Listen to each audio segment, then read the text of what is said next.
Señoras y señores, bienvenidos, muy buenas noches. Gracias por acompañarnos. Esto es Al Cierre del Día, de la jornada, los temas relevantes y trascendentes para el debate y el análisis. Gracias por acompañarnos. Le doy la bienvenida a Jonathan Ruiz. Gracias por estar aquí. Muy buenas noches. Don Enrique Quintana, buenas noches. ¿Qué tal, Leo? Buenas noches. Bueno, el tema del día y el tema del país a partir de hoy y ya en los días recientes es el de la reconstrucción de inmuebles, de calles, de avenidas, de sitios históricos, de vías de infraestructura que resultaron dañados con el sismo, con los sismos, especialmente el del 19 de septiembre. El día de hoy el presidente de la República en Los Pinos, en compañía del gabinete y también de representantes de la iniciativa privada de Coparmex, del Consejo Coordinador Empresarial, pues dio a conocer el Plan General de Reconstrucción, habló de costos, habló de fondos, habló de dineros destinados a la reconstrucción. Este es tan solo un resumen de lo que el presidente presentó, un total de 38.150 millones de pesos necesarios, y ahí ve usted por vivienda 16, patrimonio cultural 8.000 en escuelas. Este es un presupuesto no menor porque hay más de 10.000 planteles educativos, según informó el secretario Nuño, con daños. Así es que 13.650 millones de pesos destinados a escuelas. Se ve desde el punto de vista económico, Enrique, Jonathan, se ve viable este fondo, se ve asequible, se ve posible de reunir, de integrar, de poder implementar en el futuro próximo. Me parece que sí, porque no hay que desembolsarlo mañana. Si esto tuviera que ser desembolsado de golpe en el siguiente mes, tal vez sí desequilibra por completo las finanzas públicas. Pero la reconstrucción va a tener lugar a lo largo de varios meses, 3, 6 meses, quizás más, incluso en algunos aspectos. Entonces, sí hay margen de maniobra, tomando en cuenta dos cosas. Uno, hay guardaditos. El gobierno tenía guardaditos. Ajá. En el Fonden. Cerca de 6.000, creo, había en el Fonden. Cerca de 6.000. El presupuesto del año fue de 9.000 millones. Podían contarse más o menos con 6.000. Aparte, hay un bono catastrófico que se activará el 7 del próximo mes por 150 millones de dólares, lo cual da un margen de tal vez otros 2.700 millones de dólares. Las entidades como el gobierno, como el Distrito Federal, bueno, la Ciudad de México ahora, tienen también seguros para catástrofes, y van a activarlos, donde hay probablemente algunos cientos de millones de pesos que se tomarán de dichos seguros. Entonces, creo que hay flujo suficiente para acomodar el gasto.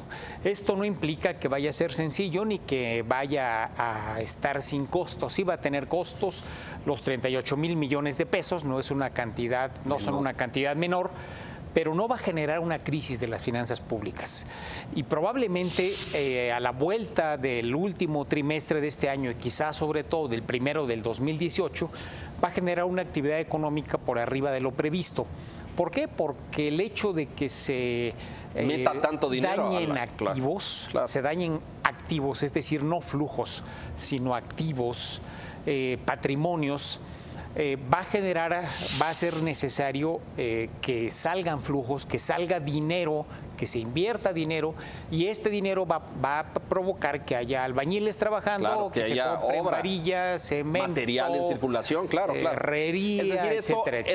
Esto realmente puede ser un instrumento que reactive la economía, que impulse el crecimiento, no sé si hacia finales del 17 o principios del 18. Así lo creo. Ahora, hay que considerar que México no se encuentra en circunstancias a las de catástrofe, digo, por ponerlo muy lejos, a la del 85, cuando tenía muy limitados los créditos, las finanzas eran complicadas. Y el daño fue mucho mayor, claro. Sí, no, y más allá de eso, la complicación económica de esos días. Hoy, efectivamente, como dice Enrique, hay fondos, digamos, hay seguros, hay materia, digamos, para echar mano y efectivamente echar a andar la maquinaria.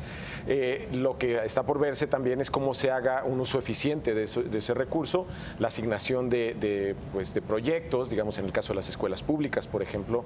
Entiendo que pues, el interés de que estuviera la iniciativa privada vinculada a estos procesos como un modo de tener un aval por parte del gobierno para el uso correcto de ese dinero, pues creo que es importante. Parece que será rápido y hay que considerar que lo que estamos viendo en este momento es la consideración de aquello que es del orden público. Hay otra reconstrucción que habrán de hacer las empresas privadas en lo que hace oficinas, en lo que hace centros comerciales y trabajos de otra índole. Que esa le toca al sector privado, digamos. Por supuesto, y que muchas veces está respaldado en seguros. ¿no? Y en el caso de empresas, pero creo que de vivienda en un margen muy reducido. Sí, ¿no? solo el 9% de las casas están aseguradas en este país y muchas de ellas porque se están pagando en hipotecas. Así es. No por otra cosa, ¿no?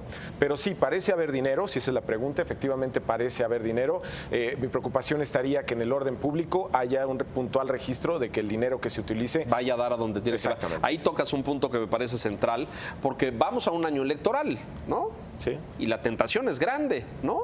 Sobre todo cuando sabemos que pues no está ni siquiera registrado, pero ¿en qué porcentaje del financiamiento a campañas proviene de dineros que son pues, desviados de gobiernos estatales, de dependencias, de programas sociales, de otros lugares? Lo sabemos, pero pues es difícil cuantificarlo. Ahí está la tentación. ¿Cómo garantizamos eficiencia, transparencia, que el dinero llegue efectivamente ahí y que no en el camino se pierda en alguna otra cosa? Es complicado garantizarlo, pero me parece que la vigilancia pública que habrá sobre la reconstrucción, por ejemplo, de escuelas, si resulta que llega el mes de marzo y las escuelas están dañadas, en la misma condición que hoy, pues ¿dónde quedó la lana? Pues claro, quiere decir que el dinero no se llegó para otro lado. O si resulta que el patrimonio artístico al cual se le van a asignar 8,000 millones de dólares. No fue de pesos. De pesos. Demasiado. Demasiados millones. Pensando en el Vaticano. Y quería restaurar todo París. Si las cúpulas de las iglesias siguen dañadas, si los museos y los lugares históricos afectados siguen en la misma condición, creo que ahora sí habrá una vigilancia pública que va a ser muy difícil el desvío específicamente de estos recursos, pero hay que acordarse, el presupuesto es de más de 4 billones de pesos al año, 37,000 millones es chiquitito. ¿Qué es el 1% del PIB, Enrique, por ahí? ¿O? No. Del presupuesto total es el 0.1%. Puntos. Bueno. 0.1% de los 4 billones de pesos. Entonces, estaríamos, perdón, el 1%. El 1%, no es el 0.1, es el 1% del presupuesto total. Correcto. Entonces, es algo realmente marginal. Lo que tú dices se puede hacer no con este 1%, sino con el otro 99%, donde efectivamente hay ese tipo de prácticas a nivel federal y a nivel local, a nivel de los gobiernos estatales. Y ya lo vimos en el caso de la ayuda, que es una situación transitoria del tema de la emergencia, pues el jaloneo que se dieron en el estado de Morelos. Y que no ha acabado, me parece, ¿no? Sí, sin duda. Y hay que ver también lo que pone la iniciativa privada. Sabemos que hubieron recursos, sí, de donativos y otra índole que habrá de aplicarse, pero también efectivamente la recuperación que pudieran tener empresas como Cemex, que siempre es la más visible por tener una amplia participación en el mercado cementero, pero también la inversión que se podría dar en el corto plazo de empresas que estaban dispuestas a hacerlo de inmediato, incluso sin el sismo, ¿no? Estamos esperando inversiones importantes que haga FEMSA en el país por el orden de 2,000 millones de dólares. 2,000 millones de dólares. Que es muchísimo. ¿no? Que es básicamente... Bueno, pues es esto, creo, ¿no? Son como 38,000 millones de pesos. Sí, exactamente. Menos, sí. Solo FEMSA tenía ese dinero ya en caja, dispuesto a invertir. Veremos en los próximos días, y esto, insisto, ajeno al terremoto, que ya estaba, digamos, planeando hacer inversiones en México. Todavía no sabemos en qué. Es probable que lo haga, por ejemplo, en sistemas de distribución de combustible, que en estas circunstancias pues resultan muy útiles. Sí, claro, por supuesto. Fíjate que cuando se ven desastres naturales, en general los desastres hidrológicos tienden a ser más costosos que los derrumbes provocados por los terremotos. ¿Ah, sí? Por el hecho de que normalmente destruyen vías y carreteras. Afectan la infraestructura productiva y la producción agropecuaria. Claro, sembradíos, cultivos, todo esto. Claro. Animales, empresas, fábricas. Entonces, tiende a tener más impacto económico una gran inundación que un gran terremoto, aunque el segundo puede tener un costo humano mucho mayor y dañar la vivienda y la infraestructura física particular de una manera más grave. Pero los desastres hidrológicos en general le cuestan más a las naciones que los terremotos. Hay un desastre psicológico, empero. Ah, bueno, también. El hecho de que la gente no quiera venir a la Ciudad de México. Ya me sucedió, ¿eh? Ya un evento educativo que estaba programado para dentro de unos días, ya directivos de escuelas de distintas entidades del país dijimos, oye, vamos a posponerlo, ¿no? Vamos a hacerlo un poquito más tarde porque... Ahí vamos a tardar en reponernos de esta inquietud que pudiera haber en el turismo por regresar a la Ciudad de México y reactivar pues a su nivel A ver, a eso iba, porque económicamente es tan difícil esto, porque es como una balanza de equilibrios, pero habrá una inyección de recursos a la reconstrucción. Muy bien, que ahí pues la industria de la construcción, el desarrollo, toda la parte de materiales se verá beneficiada. Pero hay un daño a pues el turismo, la hotelería, a lo mejor el transporte. ¿Cómo equilibrar o cómo haces para que una parte no se vea afectada, ¿no? Depende de la distribución. Mira, en el caso de México, donde llega la mayor parte de los turistas extranjeros, sobre todo, es a la Riviera Maya, a Los Cabos, a la Riviera Nayarit. En la Ciudad de México lo que tienes es lo que tú señalabas, turismo de negocios mayormente. Congresos, convenciones. Donde eventualmente sí habrá una afectación, pero eso es relativo. Por razones de eventos que estamos organizando en el Financiero, hemos buscado salones de hoteles de aquí a los próximos 2 meses. Y está yendo. Los principales hoteles de la Ciudad de México tienen todo ocupado. No hay dónde organizar un evento. Entonces, cuando se habla de que se está desplomando... No es tan preciso. Creo que vamos a tener que esperar a ver si realmente esto es así. Rápido, antes de irnos a la pausa, pero para cerrar con esto... tendríamos que, porque es decir, estos dineros estarán en manos del gobierno que los va a implementar a través de los brazos del Ejecutivo. La SEP supongo que supervisará la reconstrucción de escuelas, la comunicaciones y transportes, los daños a carreteras, el patrimonio artístico supongo que estará en manos de la Secretaría de Cultura, la inversión en eso, es decir, el que distribuye y implementa y aplica los recursos es el gobierno. Habría que crear un mecanismo, y pienso ahora que los congresistas o los partidos andan tan dadivosos, en algún mecanismo de acompañamiento o de supervisión. Tú decías muy bien, bueno, pues se constatará cuando veamos que las escuelas están remodeladas o estén corregidas, o el patrimonio artístico, pero algo ahí cerquita para ver que los pesos vayan donde tienen que ir, ¿sería correcto o no? No lo veo como algo necesario, el crear la Secretaría de la Reconstrucción y ponerle un comité de participación ciudadana que audite. ¿O una auditoría especial para esto? No, es decir, lo que hay que hacer es hacer que funcionen las instancias que ya se crearon para vigilar el destino del gasto público. Pues sí, por eso lo digo, Enrique, por eso lo digo. Ha habido, digamos, inquietudes ciudadanas que derivaron en sistemas de vigilancia y de orden. Lo vimos en esta pasada justamente tragedia, cuando un grupo de jóvenes expertos en datos pudieron ordenar la información en redes sociales para indicarle a la comunidad efectivamente en dónde se necesitaban recursos, ¿no? Creo que ese tipo de iniciativas ciudadanas pueden emerger eventualmente. No sé si tendrán acceso a los datos como para poder hacerlo, pero coincido con Enrique en que no hay necesidad de generar burocracia en este momento, ¿no? Claro. Correcto. Mira, lo que hay que vigilar es que el cemento que se utilice para las escuelas esté a precios de mercado o por abajo de si se puede conseguir por los volúmenes. No vaya a ser que alguien haga su negocio, claro, y siendo tanto, pues con 0.5%, 1% más ya arriba. Es buen tema, porque el cemento había subido antes del terremoto, claro. Nos agarra en mal momento en ese sentido, y no vaya a ser que de pronto se dispare más, efectivamente. Sí.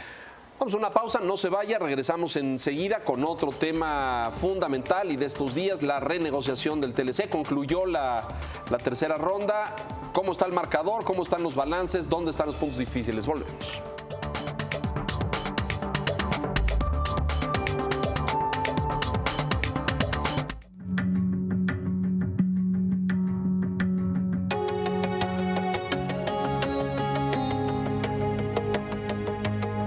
La política internacional bajo el análisis de expertos. Ana María Salazar, Carlos Rodríguez, Juan Pablo Spineto. Todo lo que te sorprende en la segunda década del siglo XXI. El Mundo Según. Martes y jueves, 10 de la noche. Porque reconoces lo importante, el financiero Bloomberg.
La tercera ronda de renegociación del Tratado de Libre Comercio. Esta, lo sabe usted, se realizó allá en Canadá. Hubo declaraciones del señor Lighthizer, de Ildefonso Guajardo, por ahí también, de los avances y del alcance logrado en esta tercera ronda. Parece ser, o por los indicadores que tenemos, es que ya se empezaron a tropezar con algunos puntos ásperos o delicados, particularmente el tema de las reglas de origen, ¿no? Canadá hizo menciones muy claras ahí de, ese es el primero, y el segundo, el de los salarios, Jonathan Enrique, que me parece que tal vez es una gran ironía que hoy Estados Unidos y Canadá vengan a decirle a México, págale mejor a tu gente y sube tus tarifas, porque si no, resulta que pues, los bienes salen, pues, todo el mundo se quiere ir a producir contigo, porque pagan 5 y 6 veces más barato. Pero no sé qué tanto hay, qué balance sacan de esta negociación. Mira, se avanzó en algunos temas, en los fáciles, que eran pymes, algo en compras de gobierno, comercio electrónico, facilidades aduaneras, los capítulos donde no hay un conflicto tan marcado en las posiciones de los tres países. Y a diferencia de lo que se pensaba, aparentemente no le entraron a reglas de origen, a temas laborales, al detalle. Hubo discusiones, por encimita nada más. Hubo discusiones, pero no entraron, por ejemplo, a asuntos puntuales. Se decía que Estados Unidos quería ciertas condiciones laborales en el sector del automóvil. Y bueno, dijo hoy Guajardo que pues no se puso sobre la mesa. El tema de las reglas de origen en general, que lo ha manejado ampliamente tanto el secretario de Comercio como el negociador norteamericano, la idea de subir el nivel el porcentaje de contenido regional tampoco se planteó formalmente en esta negociación. Hoy estamos en 70. En 62. 62. A lo mejor, y déjeme decirlo porque a veces para la audiencia decimos estas cosas y no explicamos con claridad. Reglas de origen quiere decir este capítulo en el TLC que establece el porcentaje de insumos o de productos naturales de los tres países para conformar manufacturas. Esos, el 62% tiene que ser o de México, o de Canadá, o de los Estados Unidos, es decir, contenido regional. El otro 38% puede venir de otras partes. Se quedó un mal sabor al final porque Canadá y Estados Unidos están en un conflicto serio, porque Estados Unidos está queriendo imponer aranceles a la empresa Bombardier, así es, una de las empresas más importantes de Canadá. Productora de aviones y de sí, exactamente, exacto. En un afán que los canadienses están leyendo claramente como proteccionista de la empresa Boeing. De la americana. De una empresa americana. El tamaño del arancel, ¿no? Porque se hablaba de un 200%. Sí. Es altísimo. Lo que pasa es que ellos acusan, no sé si sea cierto, no tengo los datos, pero dicen que Canadá subsidia a Bombardier, incluso lo hace producir bienes o sus naves incluso por debajo de los precios del mercado, lo cual significaría competencia desleal para Boeing, ¿no? Efectivamente, de hecho, donde apuntan directamente los negociadores estadounidenses es sobre la línea C, que afortunadamente no se arma en México, digamos, pues sí, no podríamos Si ver. no, nos tocaría también Sí, a nosotros aquí en la que Querétaro. aquí tiene mucha injerencia es la que tiene que ver con los más pequeños. El Learjet es se me puede olvidar, el Lear 85, si no me equivoco. Pero bueno, son aviones más pequeños. En cualquier caso, sí, efectivamente, es un apunte directo sobre esta producción en específico, ¿no?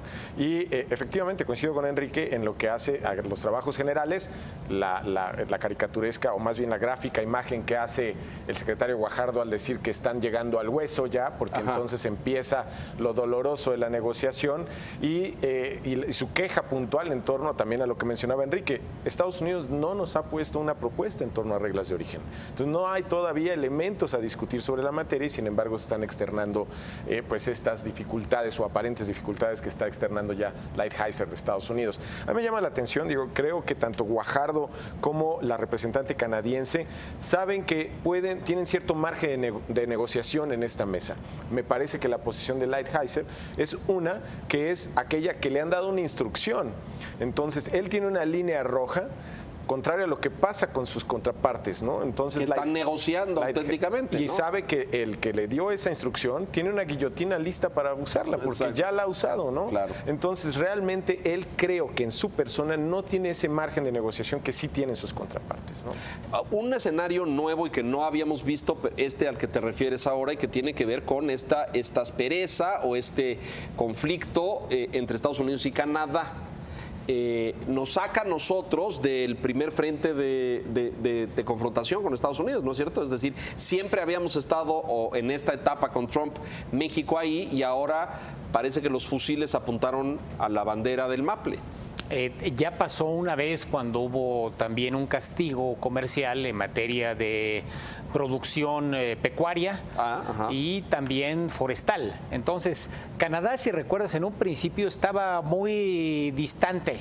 Los líos de Trump son con México. Exacto. Acá nosotros tenemos una excelente relación. Exacto, exacto. Pero cuando empezaron a apretarlo por el lado forestal y por el lado pecuario, bueno, entonces ya se puso la cosa. dijo, caray, no era solamente con los prietitos, sino también con los güeritos del otro lado. Entonces, en ese sentido es mucho más cercana la posición canadiense a la mexicana y México respalda plenamente las posiciones canadienses. ¿Nos beneficia esto en términos de los contrapesos y los balances de la negociación? Es decir, que Canadá vea que ellos también pueden estar en el cable de la piñata. Creo que beneficia la posibilidad de que de que México y Canadá puedan asumir negociar, posiciones. Sí, porque se saben como los negociadores, la parte débil de la negociación, y creo que los une más, pero es una mera percepción, ¿no? Y se ha hecho sentir a lo largo del tiempo, desde el punto inicial, que también fue referido por Enrique, cuando los canadienses decían, pues es probable que México tenga sus problemas, nosotros negociamos aparte, y ahora ese discurso ya no está en la mesa. Ya no cabe. Déjenme hacer una pausa rápido, vamos a mensajes y regresamos a conclusiones. Volvemos.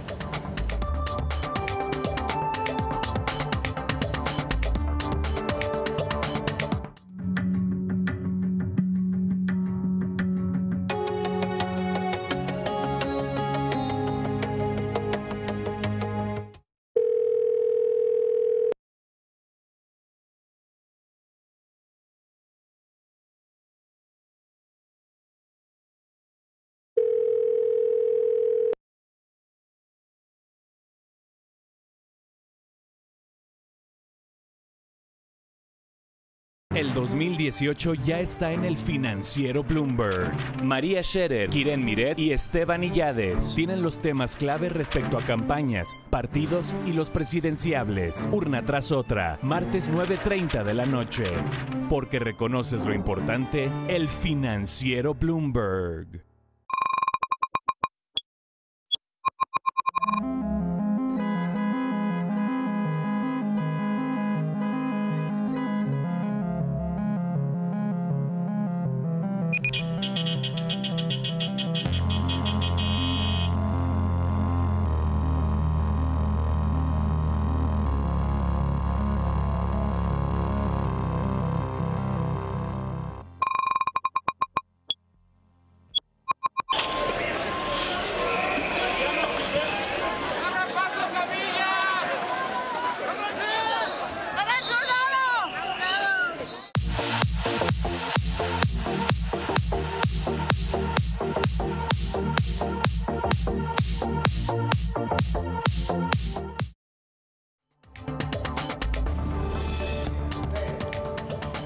El tema de los salarios que decíamos puede ser uno de los, porque ahí veo coincidencia. Canadá y Estados Unidos están de acuerdo en esto, en que México eleve o por lo menos haga un plan, han dicho, a 3, a 6, a 10 años para ir elevando gradualmente los salarios? No, fíjate que también ahí es un poco de mito. Quienes han dicho esto son los sindicatos y sí están de acuerdo los sindicatos de Estados Unidos y los sindicatos canadienses. Ajá. Ahora que la reunión fue en Ottawa, los sindicatos canadienses presionaron duro, criticando los bajos salarios en México. Pero es otra de las cosas que tampoco se han puesto sobre la mesa porque no se pueden poner. Tú no le puedes decir a México, oye, tienes que elevar 50% por decreto, tus salarios. No. Sí, a ver, venga para acá. O bien México, ya lo hemos dicho varias veces, abre tu frontera o establece una regulación de prestaciones laborales semejante a la que yo tengo.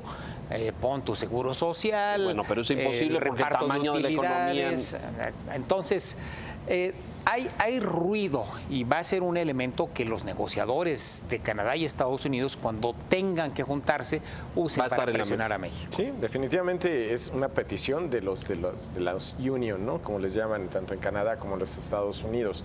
No obstante, yo creo que ahí lo que puede darse, sí, porque ha sido reconocido por las autoridades mexicanas, es puntual seguimiento a las normas que rigen en la relación laboral hoy en México, que no suelen, que si bien se cumplen en la mayor parte de los casos, sabemos pues que hay unos donde no. Sí, y aparte hay un sector informal impresionante en este país, casi la mitad de la economía. Enorme, claro. Sí, en el cual supongo que habrá medidas que se puedan adoptar y sí seguir de mejor manera, ¿no? Viene una segunda ronda y ahora es en Estados Unidos nuevamente, me parece. La cuarta ronda. Viene la cuarta en Washington a partir del día 11 de octubre, es decir, estamos ya a poquito tiempo, se están acelerando, están siendo muy seguidas las rondas, esta será la cuarta y es en la que se supone que ahora sí le vamos a entrar, van a entrar los negociadores a los temas a lo duros. Duro. Yo no sé si la estrategia fue, por eso no pusieron en la mesa ahora estos temas ásperos, por parte de Lighthizer para luego hacerlo en casa, que yo no sé si luego el que juega de visitante tiene condiciones de debilidad. En fin, vamos a ver, nos vamos. Gracias, Jonathan. Gracias, Leo. Enrique, gracias. Buenas noches. Muy buenas noches. Y gracias a usted